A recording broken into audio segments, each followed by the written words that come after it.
We have some cotton seeds that come in the dairy feed, and these are some of the. This is some of the cotton that was grown here. This is cotton that you would buy in a store. Nice. Tower Dairy cotton. Tower Dairy cotton. Now we're going in the big chicken yard to check and see.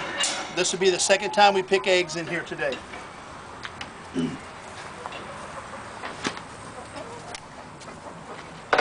These are, let me see, let me get them. These are beautiful chickens. These are beautiful. These are, yes, ready? These are production egg chickens. We're picking eggs right now for today. Here's eggs that we're getting out of the nest boxes right now.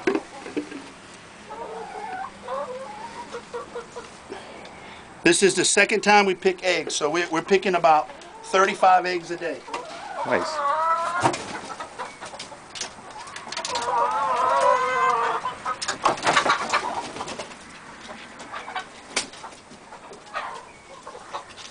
Off today.